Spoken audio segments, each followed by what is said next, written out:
হরে কৃষ্ণ কৃষ্ণ কৃষ্ণ হরে হরে, হরে রাম রাম রাম হরে হরে।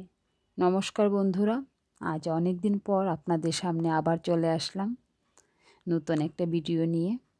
তো অনেক দিন আসতে পারিনি অসুস্থতার জন্য, তাই আবার আসলাম অনেক দিন পর।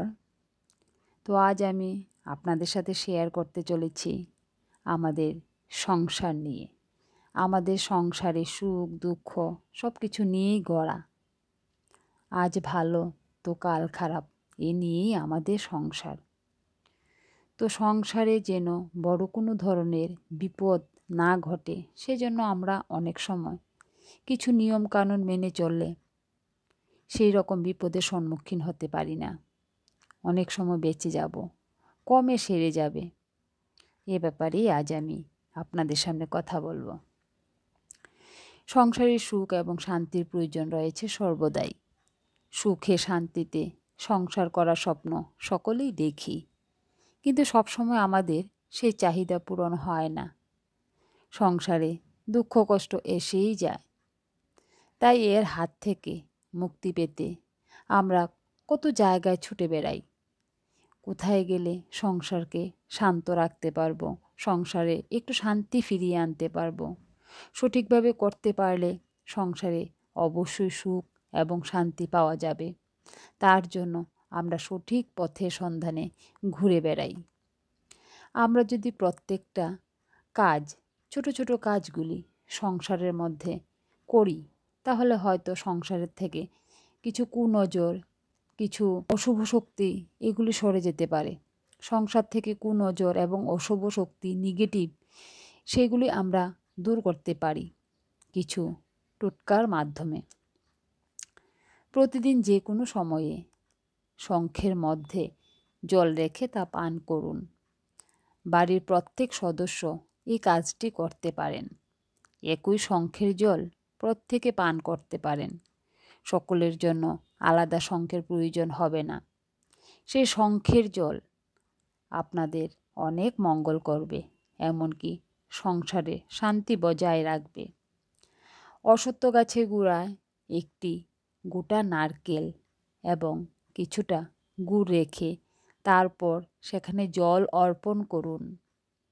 মঙ্গলবার হনুমানজির পুজো করার সঙ্গে সঙ্গে নিরামিষ আহার গ্রহণ করুন। এছাড়াও যে কোনো হনুমান মন্দিরে কাঁচা ছোলা এবং গুড় প্রদান করা অত্যন্ত শুভ। যে কোনো প্রবাহিত জলে শনিবার লাল লঙ্কার 11টি বীজ অর্পণ করতে হবে এবং মনের প্রার্থনা জানাতে হবে। কিছুটা ফিটকিরি নিয়ে নিজের মাথার উপর 21 বার ঘুরিয়ে কোনো 4 রাস্তার মোড়ের মাথায় ফেলে দিন। যে কোনো মন্দিরে বৃহস্পতিবার 2টি কলা গাছ অর্পণ করুন। 4 কোণা একটা রূপোর পাত দিনের মধ্যে যতক্ষণ সম্ভব নিজের কাছে রেখে দিন। সামান্য কিছু টুকিটাকির জন্য আমাদের সংসারে আমরা শান্তি ফিরিয়ে আনতে পারবো। সংসারে সবসময় দুঃখ কষ্ট লেগেই থাকবে।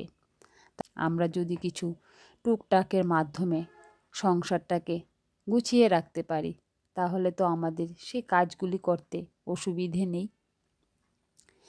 তারপর স্বামী স্ত্রীর মধ্যে একটা মেল বন্ধন তৈরি। স্বামী স্ত্রীর মধ্যে সম্পর্ক যদি ঠিক থাকে, তাহলেও কিন্তু সংসার ঠিক থাকে। সংসার করলে একে অপরের সঙ্গে কিছু বিষয়ে ঠোকাঠুকি লাগতেই পারে।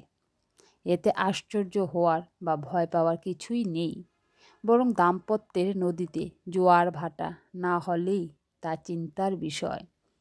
সেক্ষেত্রে বুঝতে হবে নদীর গতি প্রবাহে কোথাও বাধা তৈরি হচ্ছে। তবে এই চিত্রের অপর একটা দিকও রয়েছে। একসঙ্গে থাকতে গিয়ে স্বামী স্ত্রীর মধ্যে যদি রোজ রোজ ঝামেলা অশান্তি হয়, তাহলে কিন্তু সতর্ক হওয়া প্রয়োজন, কারণ এটা কোনো স্বাভাবিক ঘটনা নয়। কিছু ক্ষেত্রে এমন সাংসারিক কলহের পেছনে পুরুষেরাই কলকাঠি নাড়েন। তার কথায় কথায় স্ত্রীর সঙ্গে ঝগড়া করতে উদ্যত হন, আর সেই কারণেই দাম্পত্যের ভিত নড়ে যায়। এই কৌশলেই কিন্তু স্ত্রীর সঙ্গে সুখের সংসার করতে পারবেন যদি আপনারা এগুলি মেনে চলতে পারেন, স্ত্রীকে সবসময় সম্মান করে চলতে পারেন। আপনার ভুল ঠিক কোথায় হচ্ছে তা আপনাকেই খুঁজে বের করতে হবে। সেক্ষেত্রে একান্ত নিবৃত্তে নিজেদের সঙ্গে কিছুটা সময় কাটান। ভাবার চেষ্টা করুন যে কেন আপনি অহেতুক স্ত্রীর সঙ্গে ঝামেলায় জড়িয়ে পড়েছেন। এই কাজটি করার সময় আপনার মনে যে কারণগুলি ভেসে উঠবে তা এক জায়গায় লিখে রাখুন। এরপরই আপনার কাছে সব ছবির মতো পরিষ্কার হয়ে যাবে। তারপর সেই মতো ব্যবস্থা গ্রহণ করুন। এতেই দেখবেন আপনার সব সমস্যার সমাধান হয়েছে। রাগের কিছু কিছু ট্রিগার থাকে, অর্থাৎ যে বিষয়গুলি দেখলে বা শুনলে আপনার খুব মাথা গরম হয়ে যায়। যেমন ধরুন, আপনি কাজ থেকে ফেরার পর স্ত্রী দোকানে যেতে বললেই আপনার মেজাজ একদম সপ্তমে উঠে যায়। এই সময় আপনি চিৎকার শুরু করেন, তাহলে ধরে নিতে হবে এটাই হলো আপনার ট্রিগার। এরপর থেকে ব্রেনকে এমনভাবে ট্রেন করুন যাতে সে এই ট্রিগারগুলিকে বেশি রিয়্যাক্ট না করতে পারে। তাহলেই দেখবেন সমস্যা হচ্ছে না। আপনার দাম্পত্য জীবন খুব সুন্দরভাবে এগিয়ে যাবে। সবসময় যে ঝামেলার পেছনে আপনারই দোষ থাকবে এমন নয়, বরং বহু ক্ষেত্রে স্ত্রীর ভুলভাল কিছু কথা বা ব্যবহার বুকে শেলের মতো বিঁধতে পারে। তখন আর মুখ বন্ধ করে রাখা যায় না। আপনা থেকেই মুখ থেকে বেরিয়ে আসে কিছু খারাপ ভাষা, আর তার থেকে দাম্পত্য দূরত্ব জন্ম নেয়। এক্ষেত্রে একটা টিপস মেনে চলুন।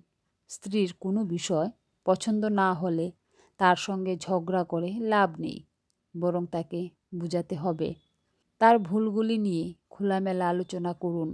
দেখবেন একটা না একটা সমাধান সূত্র বেরিয়ে আসবেই।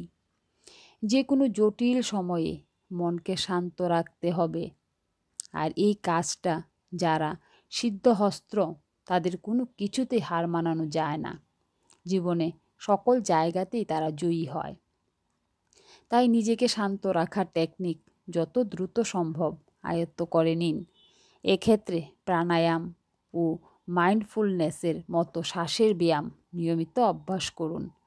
প্রথম দিকে মনোযোগ করতে একটু সমস্যা হলেও ধীরে ধীরে আপনি এই কাজগুলি সহজেই শিখে নিতে পারবেন। আর প্রত্যেক দিন সকালবেলা স্নান করে কিছুটা হলেও গীতা পাঠ করুন। গীতা পাঠ করলে কি হবে, আপনাদের মন শান্ত হবে, ধীর হবে এবং পবিত্র হবে। তাই সারাদিন সব কাজকর্মের পাশাপাশি একটু কৃষ্ণ নাম করুন। যখনই সময় পাবেন কৃষ্ণ হরে কৃষ্ণ বলতে চেষ্টা করুন। তারপর আর স্ত্রীর কথায় চট জলদি মাথা গরম হবে না। ভালোবাসার কোনো বিকল্প নেই।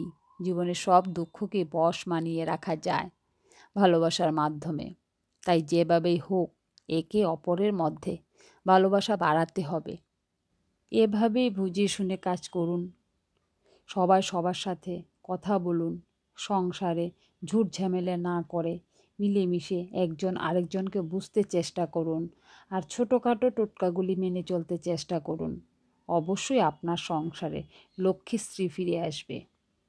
হরে কৃষ্ণ কৃষ্ণ কৃষ্ণ হরে হরে, হরে রাম রাম রাম হরে হরে।